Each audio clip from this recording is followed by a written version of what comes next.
ఏంటండి ఏమనుకుంటున్నారు? అసలు ఏం మాట్లాడుతున్నారో అర్థమవుతుందా అండి? ఇదే కేవీ రెడ్డి అరెస్ట్ మీద ఆవిడ తులసి చంద్ అని ఇంకొక ఆవిడ ఉంటారు. ఆవిడ కూడా ఒక పోస్ట్ పెట్టారు, ట్వీట్ చేశారు, వీడియోస్ కూడా చేశారు. చూడండి, ఈ కేవీ రెడ్డి వీళ్ళు అగ్రెసివ్గా ఏదో మాట్లాడితే దాన్ని అరెస్ట్ చేయటమేనా, ఇది పిరిగి పంతల చర్య అన్నట్టు ఇది అని అనేసి తెలంగాణ పోలీసులు ఎందుకు సహకరిస్తున్నారు అది ఇది అని మాట్లాడింది, వీడియోలు చేసింది ఈ పోస్ట్. అలాగే ఈవిడ ఎగ్జాక్ట్గా దానికి 10 రోజుల ముందేనండి ఇంకొక ట్వీట్ చేసింది దానికి సంబంధించి. చూడండి ఏంటంటే, ఈవిడ్ని ఎవరో అభ్యంతరకర వ్యాఖ్యలు చేశారంట, ట్రోల్ చేయడం ఏదో చేస్తే ఈవిడ వెళ్ళి పోలీస్ స్టేషన్లో కంప్లైంట్ ఇచ్చింది. సజ్జనార్ గారు వాళ్ళని అరెస్ట్ చేసి లోపలేశారు. దానికి ఈవిడ వెళ్ళేసి థ్యాంక్ యూ చెబుతా సజ్జనార్ గారికి, ఇలా నా మీద అభ్యంతరకర వ్యాఖ్యలు చేసిన వాళ్ళ మీద కేసు పెట్టాను, అరెస్ట్ చేసినందుకు థ్యాంక్ యూ, పోలీసులు ఇలా ఇది చేయాలి, చాలా థ్యాంక్ యూ, మంచి పని చేశారని మాట్లాడింది. మీరు చూడండి, అక్కడ సీఎం, డిప్యూటీ సీఎం ఆంధ్రప్రదేశ్ రాజధాని మీద మాట్లాడారు అని అనేసి కేసులు పెట్టి అరెస్ట్ చేస్తేనేమో తిడితే ఏమైందంట, అభ్యంతరకర వ్యాఖ్యలు చేస్తే ఏమైందంట వీళ్ళని మీద ఒక మాట అంటేనేమో వీళ్ళు వెళ్ళి కేసులు పెడతారు, అరెస్ట్ చేయడం మంచి పనులు అని అనేసి అంటారు. ఏంటండి ఈ హిపోక్రసీ? మళ్ళీ ఇదే వాటికి సంబంధించి ఈయన ఏ విధంగా మాట్లాడతాడో ఆంధ్ర పోలీసులని, ఆంధ్ర అని అనేసి ఏ విధంగా రెచ్చగొట్టే విధంగా ఏ విధంగా మాట్లాడతారో ఒకసారి ఈ 10 seconds వీడియో పెట్టి చూడండి. వేరే చోట కాదు, ఏబిఎన్లోనే వచ్చింది. మూడు వాహనాల్లో 50 మంది ఆంధ్రప్రదేశ్ పోలీసులు ప్రొఫెసర్ నాగేశ్వర అరెస్ట్ కు వచ్చారు అని. కారణాలు ఏదైనా వచ్చారో లేదో నాకు తెలియదు. మా అరెస్ట్ కే 3 వ్యాన్లలో 50 మంది ఆంధ్ర పోలీసులు వచ్చారని ఏబిఎన్ఏ కదా ఫస్ట్ బ్రేక్ చేసేస్తుంది. చూశారు కదండి, ఈయనంటుంది నన్ను అరెస్ట్ చేయడానికి కూడా అప్పట్లో 50 మంది ఆంధ్ర పోలీసులు వచ్చారు, ఏబిఎన్లోనే వచ్చింది, కానీ అది నిజమో కాదో నాకు తెలియదు అని అనేసి ఒక 2 సార్లు మాట్లాడింది మాత్రమే పెట్టాను కదా, అది ఈ 2 రోజుల్లో మాట్లాడింది. ఈయన గత నెలన్నరలో దాదాపుగా 20 నుంచి 25 సార్లు ఆ మాట మాట్లాడాడండి. ఏబిఎన్లోనే స్క్రోలింగ్ వచ్చింది, నన్ను అరెస్ట్ చేయడానికి 50 మంది ఆంధ్ర పోలీసులు వచ్చారు, అది నిజమో కాదో నాకు తెలియదు, వచ్చినట్టు ఏబిఎన్లో స్క్రోలింగ్ వచ్చింది అని అనేసి మాట్లాడుతుంటా అనమాట. మీకు ఇది ఒక నెలన్నర క్రితం ఏమో ఇలాంటిది ఏబిఎన్లో స్క్రోలింగ్ వచ్చిందో రాలేదో నేను చూడలేదు. ఒకవేళ సోషల్ మీడియాలో ఏదైనా పుకారు కానీ ఇలాంటిది వచ్చింటే వెంటనే ఆ రోజే ఆంధ్ర హోమ్ మినిస్టర్ అనిత గారు క్లియర్గా పబ్లిక్ స్టేట్మెంట్ ఇచ్చారు, ఇలాంటిది ఏమీ లేదు, మేము నాగేశ్వర్ గారిని అరెస్ట్ చేయడానికి పోలీసులు పంపించడం కానీ ఆయన అరెస్ట్ చేసే ఉద్దేశం కానీ ఇదేమీ లేదు అని క్లియర్గా స్టేట్మెంట్ ఇచ్చారు. అయినా కానీ ఈయన గత 30 రోజుల నుండి ఏబిఎన్లో వచ్చింది నాకు తెలియదు, ఏంటంటే నేను తెలివిగా మాట్లాడుతున్నాను అనుకుంటాడు అనమాట. తను చెప్పేది పచ్చి అబద్ధం అన్న విషయం ఆయనకి తెలిసి కూడా ఒక విద్వేషపూరితంగా ఆంధ్ర వాళ్ళు వచ్చి నన్ను అరెస్ట్ చేస్తున్నారు అనే విధంగా అబద్ధం అని తెలిసినా అంతే ఏబిఎన్లో వచ్చింది అనేసి మాట్లాడుతూ ఉంటాడు. అదే మిగతా మేటర్లో అనుకో ఏమంటాడు, మనము ఏబిఎన్, TV5, సాక్షిల్లో వీటిల్లో వచ్చినవి ప్రామాణికంగా తీసుకుంటామా, మనం అథెంటికేటెడ్ ఇన్ఫర్మేషన్ అనేది తీసుకొని మాట్లాడాలి అంటాడు. కానీ ఈ విషయంలో వచ్చేసరికి ఏబిఎన్లో వచ్చింది అని నెల రోజుల నుంచి మీరు చెక్ చేయండి, కనీసం 20 సార్లు మాట్లాడాడండి ఇదే మాట, ఇదే అబద్ధాన్ని రిపీటెడ్గా హోంమంత్రి గారు ఇచ్చిన తర్వాత కూడా. ఇక ఆ రోజు ఈయన ఉండేసి కేసులు పెట్టారు అన్నారు కదా, కేసులు పెడితే ఏంటి, ప్రశ్నించే వాళ్ళ మీద కేసులు పెడతారా, ప్రశ్నించే ఇది అని అనేసి ఒక ప్రెస్ మీట్ లాగా పెట్టేసి తెలంగాణ గొంతుకు మీద దాడి అని అనేసి పెట్టారు. ఏంటండి ఇది? మీకు నాగేశ్వర గారి మీద దేని మీద కేసు పెట్టారండి? ఆయన ఏదైనా ప్రశ్నించినందుకు కేసు పెట్టారా?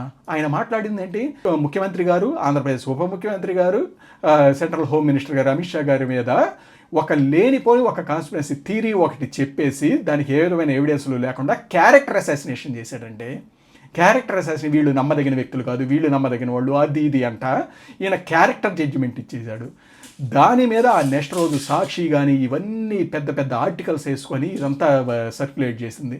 ఆ తర్వాత కేసులు పెట్టారు. అంతేగాని ఇక్కడ మీరు మాట్లాడిన దాంట్లో ఏ విధంగానైనా ప్రజలతోటి సంబంధం ఉందా అండి? అసలు ఇది ప్రజలకు సంబంధించిన మేటరేనా? ఇది ఏమన్నా ప్రజా సమస్యకు సంబంధించిన మేటరా? ఏమీ లేదు, ప్రజా సమస్యకు సంబంధించిన మేటరే కాదు. అయినా కానీ మీరు ఒక దీన్ని పెట్టి క్యారెక్టర్ అసాసినేషన్ చేశారు, దాని మీద కేసులు పెడితేనే ప్రశ్నిస్తే కేసులు పెట్టారు అని మాట్లాడుతున్నారు.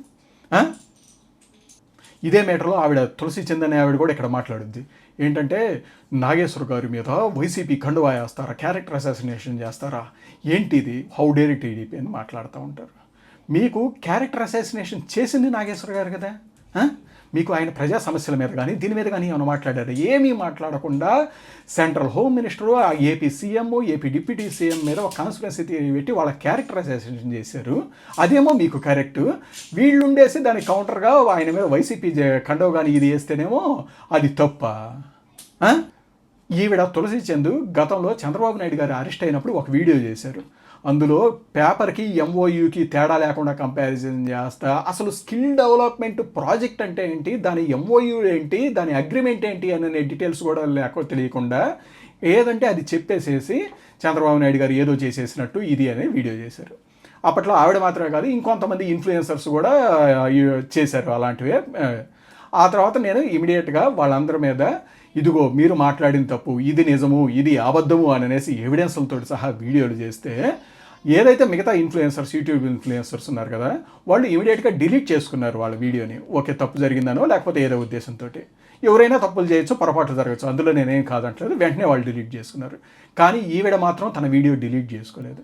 చేసుకోకపోగా దాదాపుగా 100 నుంచి 150 మందికి పైగా ఇప్పటికి కూడా ట్విట్టర్స్లో ట్వీట్స్ ఉంటాయండి, ఒకసారి వెరిఫై చేసుకోండి. ఆవిడ్ని కోట్ చేస్తా, మీరు చెప్పింది వీడియోలో మొత్తం అబద్ధాలు అని అనేసి ఎవిడెన్స్ తోటి సహా ఈ వీడియోలో చూపించాడు ఇతను, దీనికి నువ్వు ఆన్సర్ చెయ్యి లేదంటే క్షమాపణ చెప్పు, ఆ వీడియో డిలీట్ చేసుకో అని అనేసి మాట్లాడితే ఒక్కదానికి కూడా రెస్పాన్స్ కాలేదు. కానీ ఒక పర్సన్ ఎవరో అగ్రెసివ్గా ఈవిడ మీద మాట్లాడారు. అగ్రెసివ్గా అని అనేసి అంటే ఇప్పుడు ఈవిడ అంటుంది కదా, ఇప్పుడు కేవీ రెడ్డో వీళ్ళు అగ్రెసివ్గా ఏదో అన్నారు అంటే తిట్టడాన్ని అగ్రెసివ్నెస్ అంటుంది కదా ఈవిడ. అలానే అగ్రెసివ్గా ఎవరో ట్వీట్ చేసి కోట్ చేశారనమాట, నువ్వు చెప్పినవి మొత్తం అబద్ధాలు అని ఇక్కడ ప్రూవ్ అవుతున్నాయి, దీనికి సంబంధించిన సమాధానం చెప్పని. ఆవిడ ఆ ఒక్క ట్వీట్ని తీసుకొని నా మీద తెలుగుదేశం వాళ్ళు దాడి చేస్తున్నారని విక్టింగ్ కార్డు ప్లే చేసే టైప్లో మాట్లాడింది. దానికి వెంటనే అందరు కౌంటర్ చేసేసరికి మాట్లాడలేదు ఆవిడ. ఆ వీడియోని అంతే ఉంచింది. అయితే 2024 ఎలక్షన్ రిజల్ట్స్ వచ్చి తెలుగుదేశం గెలిచింది కదా, గెలవగానే ఆవిడ ఆ వీడియో డిలీట్ చేసుకుందండి. డిలీట్ చేసుకుందో లేకపోతే ప్రైవేట్లో పెట్టుకుందో, ఇప్పుడు ఆ వీడియో లేదు అక్కడ. చూడండి, ఆవిడ చెప్పింది మొత్తం అబద్ధాలు, తప్పు అని ఎవిడెన్స్లతో సహా చూపించాను, అది తప్పు అని అబద్ధాలు అని ఆవిడకి తెలుసు. అయినా ఈ ఎలక్షన్ల దాకా ఆ వీడియోని అంతే ఉంచి అదే ప్రోపగండాని కంటిన్యూ చేశారు. ఎలక్షన్ రిజల్ట్స్ వచ్చి తెలుగుదేశం గెలవగానే ఆవిడ డిలీట్ చేసుకున్నారు. ఏమనాలండి వీళ్ళని, వీళ్ళ ఇంటెన్షన్స్ ఏంటండి, ఏ విధంగా కరెక్ట్ అండి ఇది? ఇది ఫస్ట్ ఇన్సిడెంట్. ఇందులో చూశారు కదా, కేవీ రెడ్డి అనే వ్యక్తి సీఎంని వీళ్ళ తిట్టమేమో, ఈ తిట్టినంత మాత్రాన అరెస్ట్ చేయటమా అన్నాడు. అదే ఈయన తిట్టిన వాళ్ళని అరెస్ట్ చేస్తే కేవలం అరెస్టే కదా, ఇంకా పెద్ద శిక్ష వేయలేదు కదా అని అనేసి మాట్లాడాడు. ఆ కేవీ రెడ్డి అనే వ్యక్తిని ఆంధ్ర పోలీసులు వచ్చి హైదరాబాద్ వచ్చి అరెస్ట్ చేస్తేనేమో ఆంధ్ర వాళ్ళు తెలంగాణ మీద దాడి అని మాట్లాడాడు. అదే తెలంగాణ పోలీసులు రాజమండ్రి వెళ్ళి ఇతని విషయంలో అతన్ని అరెస్ట్ చేసి తీసుకొస్తేనేమో అది కరెక్టే అని మాట్లాడాడు అనమాట. అలాగే హోంమంత్రి గారు కన్ఫర్మేషన్ ఇచ్చిన తర్వాత కూడా ఏ విధంగా ఒక నెల రోజుల నుంచి, నెలన్నర నుంచి 20-30 సార్లు ఆంధ్ర పోలీసులు 50 మంది నన్ను అరెస్ట్ చేయడానికి వచ్చారు, ఏబిఎన్లోనే వచ్చింది, నాకు తెలియదు అన్నట్టు మాట్లాడుతున్నాడు. అబద్ధాలను ఏ విధంగా తెలివిగా ప్రచారం చేస్తున్నట్టున్నాడు. ఇవన్నీ చూశారు. ఇది ఫస్ట్ ఇన్సిడెంట్కి సంబంధించి.